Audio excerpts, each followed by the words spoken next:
First and foremost, Miles, thank you so much for your deep dedication to our nation as a cameraman, because, I mean, you have things inside that camera that you experience hands-on, and then it's shared with the rest of the world. Yep. Yeah, I filmed. My job was to film propaganda for the military and basically sell the war and show people that we were winning and we were going to hand over Afghanistan to the Afghan army, and they would be able to take on the Taliban after we left, which obviously did not go very well.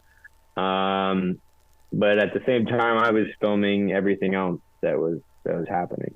How do you define the word propaganda? Because it seems to be thrown about like you wouldn't believe these days. Oh, that's propaganda. That's fake news. Propaganda. Yeah, it's really hard. It's really hard to define these days. I think there's so much information coming at us that I think people tend to just disconnect and not know what to believe, and they latch on to conspiracy theories and whatnot to kind of give themselves like a sense of agency. You know, when we feel powerless. And we have so much information. The news cycle is so fast. We just start to not believe anything that we're being told.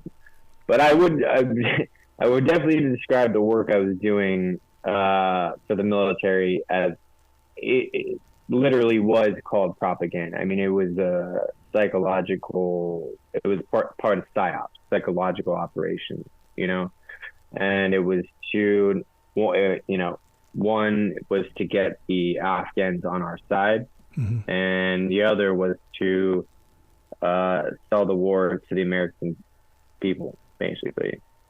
Doesn't that take an art form? Because, I mean, to me, that's an art. To be able to create a language that people are going to buy into. I mean, that's like selling the spots off a leopard.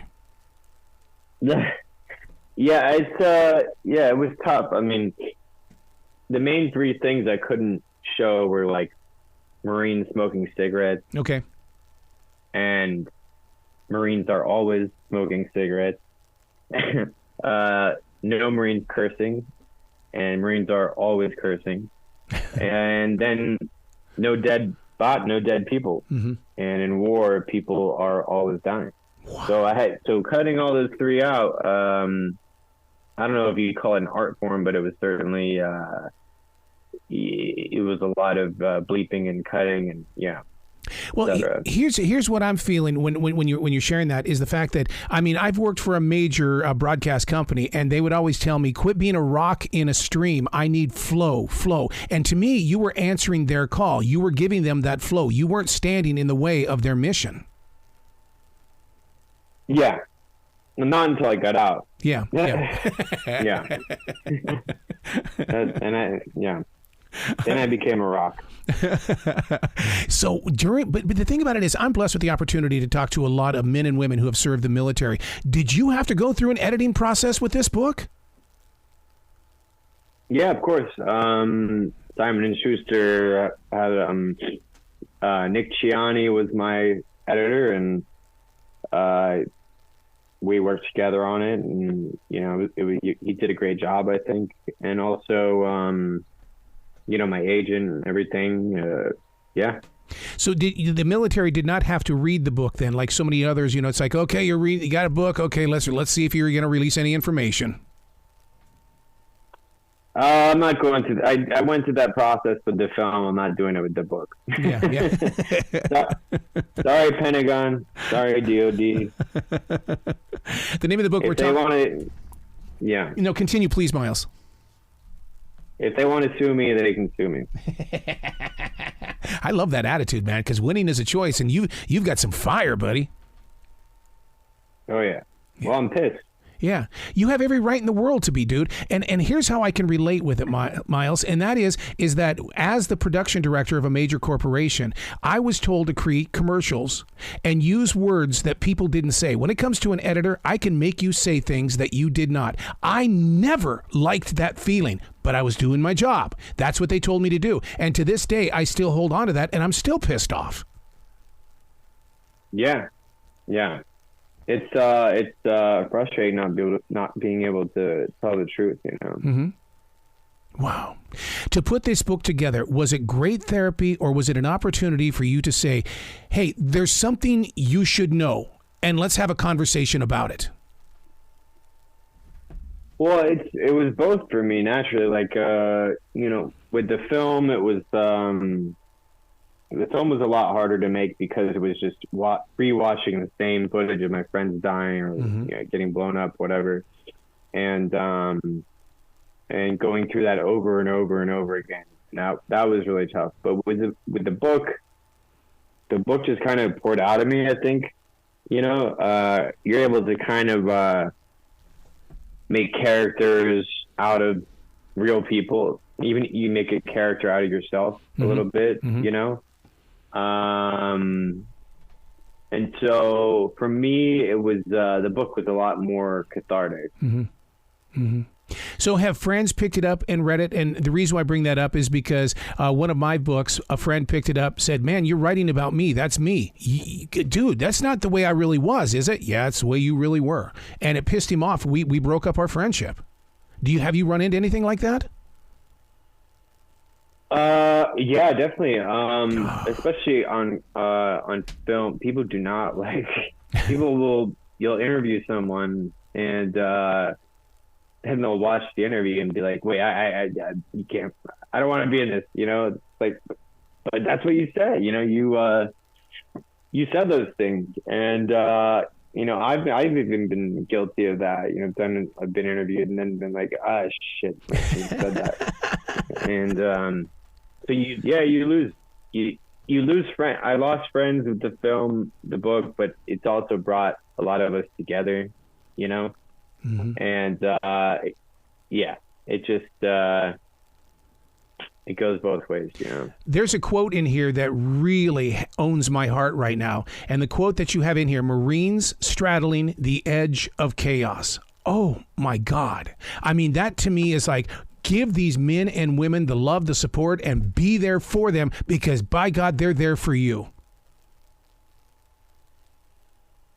Well, yeah, what was the question? Well, the question, it's a statement. You're the one that made the statement. Marines straddling the edge of chaos. That is a powerful statement. I'd put that on a T-shirt in a heartbeat and wear that monkey around.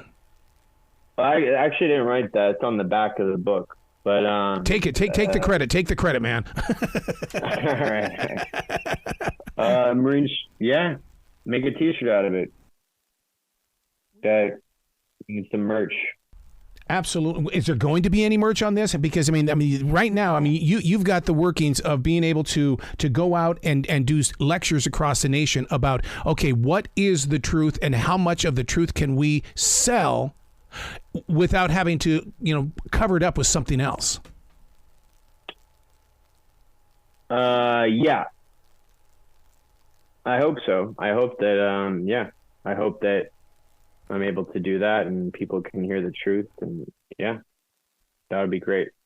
I mean, Combat Obscura played at the United Nations. That was cool. They got to see that, and then also just like bonding with veterans from past wars, you know, like Vietnam guys who kind of, because Afghanistan and Vietnam were similar in a lot of ways, I think, and just being able to connect with past generations like that, I find is really cool. I got to tell you, on the streets that I walk, I love it when military men and women wear the hats that tell me where they served and what war they served. And I'm finally, it takes months for me to get a conversation going with somebody who served in the Vietnam War. It's about building a relationship and trust. Are you seeing and experiencing the same thing? When yeah, the guys with the hat, I don't know. I mean, sometimes I think they're just looking for free beer. Yeah. Maybe. But you know, there's a certain currency that comes with being a veteran and even experiencing trauma. I think trauma has a huge currency today. And it's not necessarily that people show you more respect. I guess they do in some ways, but they're kind of afraid of you in a way, you know.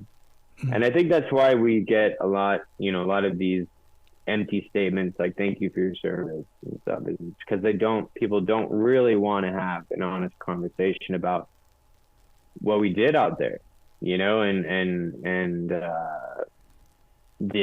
my eyes, the illegality of it.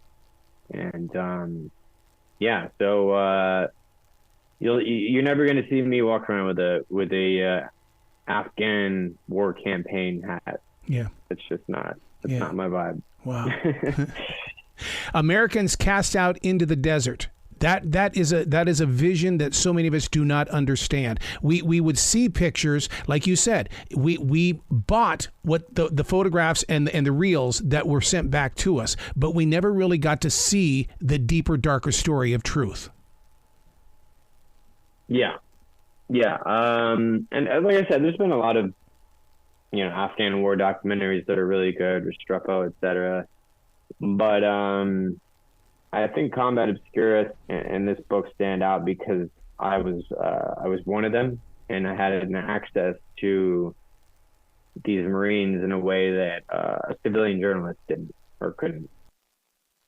You know what I love about this book is the fact that my mother lost two brothers in the Korean War, which is called the unspoken war. And the fact that you're coming out and you're talking about this means we're going to continue speaking about this war. We've got to keep talking about it because it cannot become forgotten. No, it certainly can't. It shouldn't, especially with everything going on right now in Israel. I see the same kind of fear-mongering that happened after 9/11 to get us involved in the war on terror. And I think we just need to have a different understanding of what terrorism is. You know, I think it's a very black and white term, though it's much more complicated. And who's a terrorist and who's not? I mean, is a drone, judiciously, like just assassinating someone from the sky without a trial, without any kind of investigation, is that terrorism? And then you have a group like Hamas who, I'm in no way condoning them or condoning terrorism or anything, but you have to understand when a giant machine like the Israeli military, which is backed by an even bigger war machine, the U.S., right? When you're being oppressed by when you're so outnumbered, sometimes the only way to get to push back is to commit acts of terrorism. And there's a great film called the Battle of Algiers, and you really see how when an oppressed group is outnumbered and everything, sometimes that is their only option. And I'm in no way condoning terrorism. I just think we need to think of it in a different light. Do you, as a civilian now, do you still study? Do you because you can't watch a documentary or even read a book without going, okay, I'm going to put myself in this position. What would I do? Do I still? Yeah, I mean, I just finished grad school. Yeah, sure. Do I put myself in that? Yeah. Yeah, because I mean, even as a third-degree black belt, I can't watch a martial arts movie because I sit there and I study everything that they're doing. And they're going, did you catch the storyline? No. I was watching how they're using their mind, body, and soul. Yeah. I mean, I guess I do that with war movies because they're so fake. But yeah. And you talk to the screen saying, no, not getting into this one. That's bull. That's not the way it really happened. Yeah, I mean, like one of the big things is like when there's an airstrike or like a bomb that goes off in the distance, the sound comes after.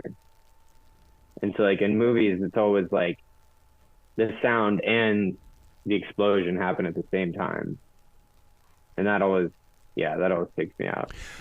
Let me ask you a personal question, one-on-one. One of the biggest sounds in the history of movie making happened just this past year with Oppenheimer. Can you handle a movie like that when that thing goes off and 20 seconds of silence goes by and then, wow, it hits? Yeah, that one fucked me up because we saw it. My wife and I saw it in IMAX, and I knew it was coming, right? Yes. But you don't know when, and that shit was loud. Yep. I mean, it was. Yes, that kind of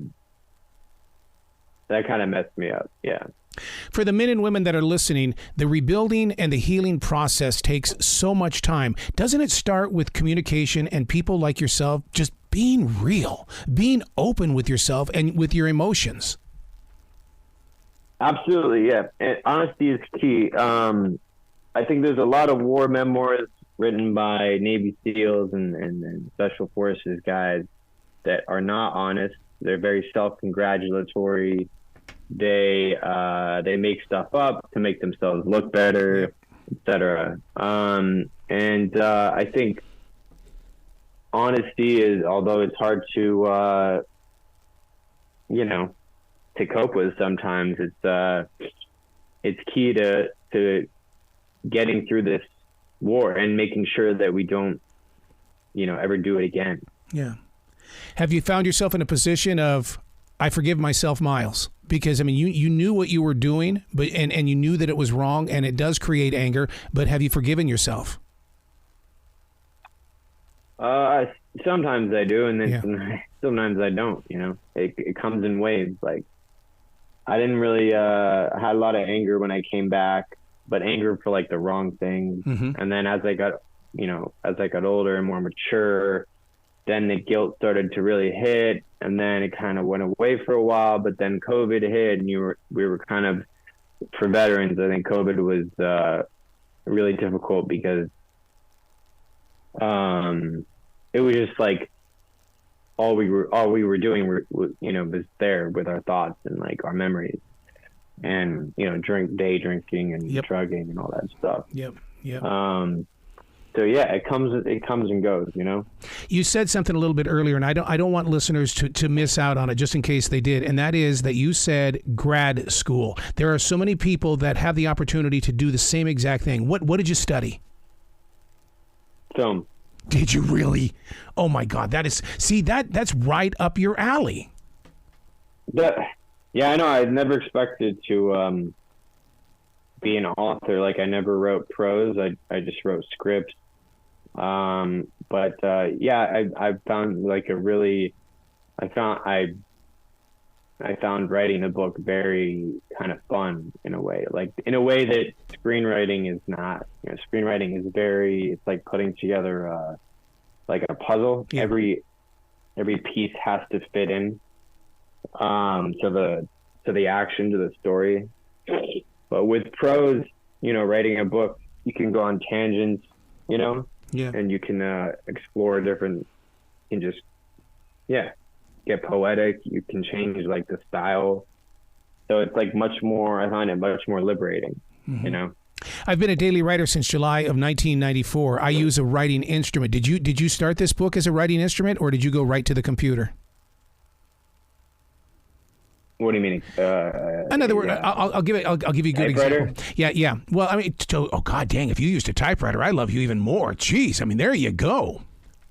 No, I didn't. No, I didn't use a typewriter. Okay. I was asking. You said, did you use a writing instrument? A writing instrument. See, what do you mean? I walked into a store one time and I said, "Do you guys sell pens?" How dare you ask me a question like that? They're writing instruments. And I went, "Oh, geez, my life just changed." So I got addicted to call them writing. So in other words, did you use a pen? No, I would have gotten carpal tunnel, I think, if I wrote a 300-page book with a pen. So apparently, Bukowski used to do that before he got big. Yeah, because to me it gets the whole entire body involved. When you start cramping up in the arms and stuff like that, it's because you've done something. And whereas when I'm typing on the computer, it's like my fingers get tired, but the rest of me has been sitting here. Yeah. Yep. Yeah. You're. Yeah. So, Miles, where can people go to find out more about you and give you a lot of love? Because I have this feeling this film career of yours is going to take us in a completely different direction in the way of really digging into a story. Because Sylvester Stallone right now has been on this big kick of saying we need to start telling the truth about war, which is the reason why he's re-releasing the real story of First Blood, the one where he dies in the first episode. Oh, really? Yeah, because he wants people to know about the realism of war. I didn't know that there was. Wait, so he's with like an alternate ending, like it's yeah, the there same was film, but yeah, because what happened was that research showed in the early showings of the film is that people didn't want him to die at the end of it, and so they thought, well, maybe we can create a franchise out of this. But see, Stallone has had his hands on this real ending for all of these years. Right. Yeah, I mean, Rambo is a ridiculous film. That sort of created a trope out of the Vietnam veteran, who can go on a killing spree and all that. But I think that's great that he's re-releasing it where he dies at the end. Mm-hmm. I mean, Yeah. You've got to come back to this show anytime in the future, Miles. The door is always going to be open for you. All right, I appreciate it, man. Dude, I appreciate you. I appreciate your truth, and man, just don't stop using it. All right, you too. Thank you, sir. Take care, bud.